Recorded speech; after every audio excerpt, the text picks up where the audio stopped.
This has been an extraordinary week here for us in Ukraine, from taking shelter in bunkers while Russia pounded this country with unrelenting missile attacks to an exclusive and sometimes emotional interview with Ukraine's President Volodymyr Zelenskyy.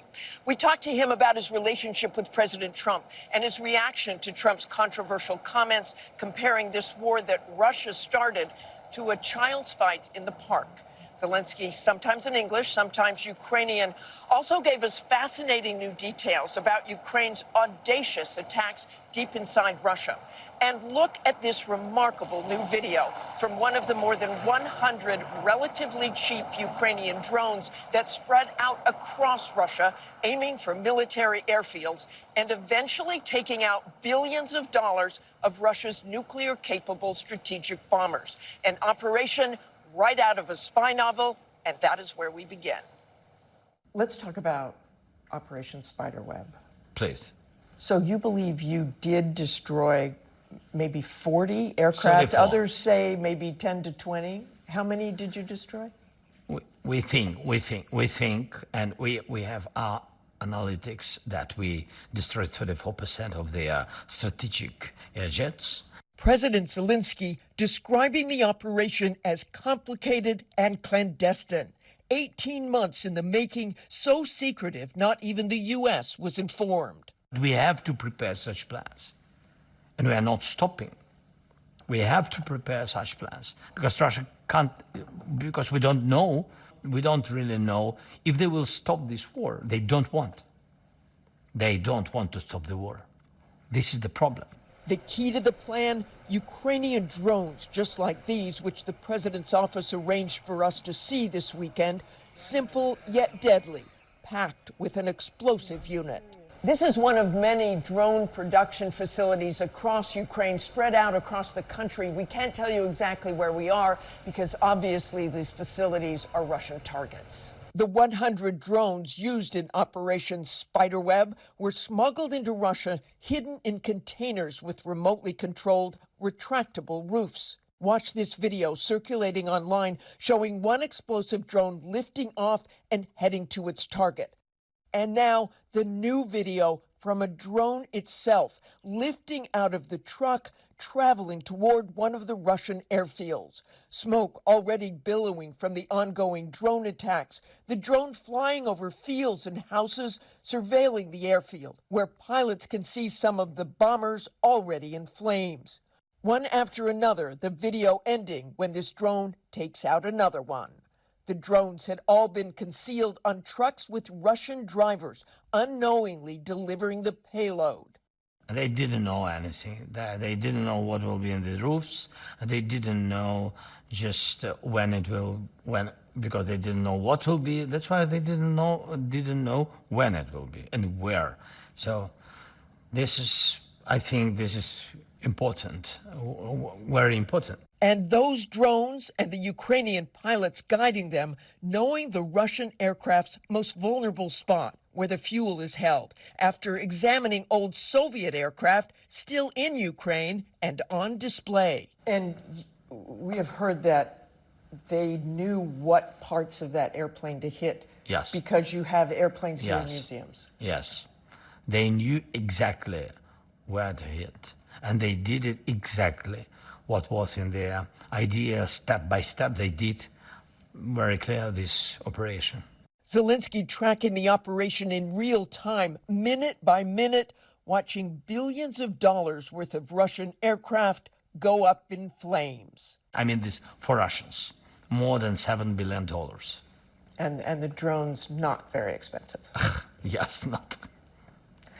Yeah, we use cheap drones. Zelenskyy had held off the operation in hopes a ceasefire would be reached, but with no progress on talks and what he sees as an emboldened President Putin, he said it was time to pull the trigger. Putin не хоче закінчувати. I feel strongly Putin does not want to end the war without total defeat of Ukraine, he told us. President Trump told our Terry Moran in an interview, a recent interview, that he does believe Putin wants peace. You think he's wrong? При всій повазі до With all due respect to President Trump, Zelenskyy says, I think it's just his personal opinion. Trust me, we understand the Russians much better, the mentality of the Russians, than the Americans understand the Russians. I know for sure Putin doesn't want to stop the war. President Trump long claimed he could end Russia's bloody war in Ukraine within 24 hours of taking office, a deadly conflict that since Russia's invasion in 2022 is estimated to have killed or wounded nearly 400,000 Ukrainian men, women, and children, and killed or wounded 1 million Russians fighting for Putin. Trump this week comparing it to two children fighting in a park. Sometimes you see two young children fighting like crazy. They hate each other and they're fighting in a park. And you try and pull them apart. They don't want to be pulled. Sometimes you're better off letting them fight for a while and then pulling them apart. President Zelenskyy strongly refuting that notion. Ми не гралися. We are not playing in the park with the Russians like two boys, two kids. Putin is not a kid, Zelenskyy said, describing him as a maniac. So we can't compare and we cannot say, okay, let them fight for a while. Zelenskyy adding, and it's not about President Trump. Anyone living thousands of miles away can't fully understand the pain. Even parents who live in Ukraine cannot feel the pain of those who lost their children. The president telling the story of a man who lost his wife and 3 children in a missile strike, who told Zelenskyy, Кожний ранок. every morning I'm just looking for my family. I am looking everywhere in the flat. I still feel that it was a nightmare. I go outside, I see a father who holds his little girl's hand, and the girl is just like my dead daughter. I feel physical pain. I can't do anything about it. It is limitless.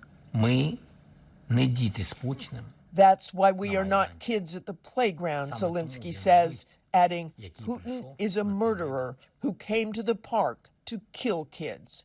It is something Zelenskyy says he has tried to convey to President Trump, but the relationship between the two has been tumultuous. In February, that Oval Office visit spiraling out of control. You're right now not in a very good position. You've allowed yourself to be in a very bad position, and he happens to be right about it. From the very beginning of the war. You're not in a good position. You don't have the cards right now. With us, you start having cards. Right now, you don't. You're playing cards.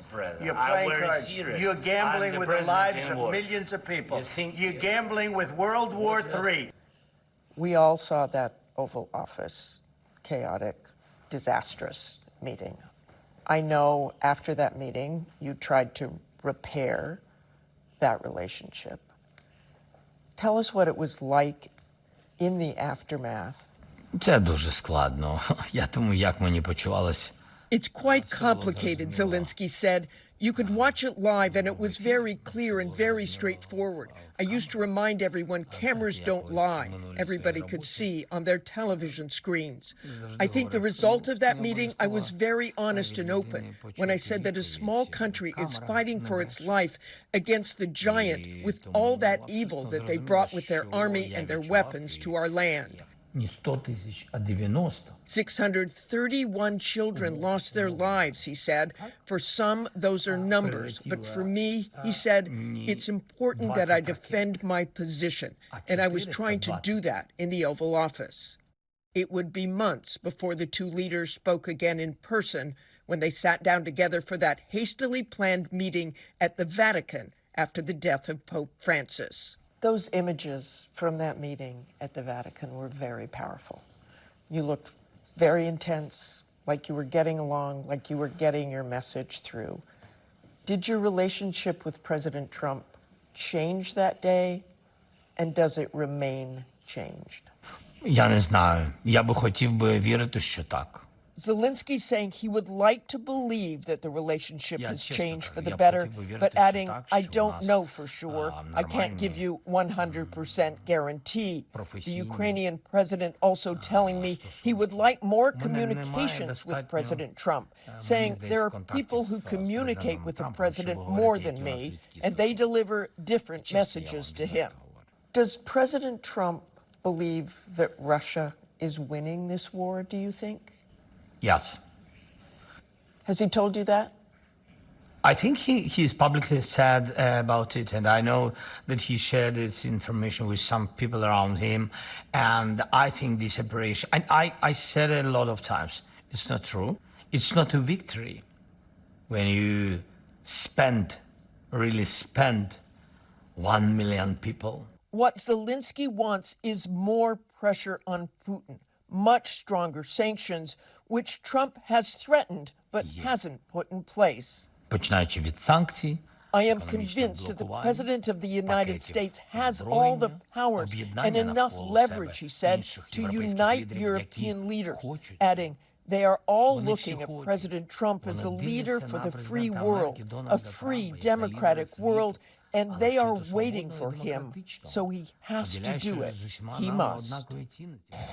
We also asked President Zelenskyy about military aid from the U.S., which could be ending. He said without it, there is a greater chance Russia will win and Ukraine will suffer much more loss of life, much more. And yet, he has not given up hope. Ceasefire talks, which have gotten nowhere so far, are scheduled to resume Monday.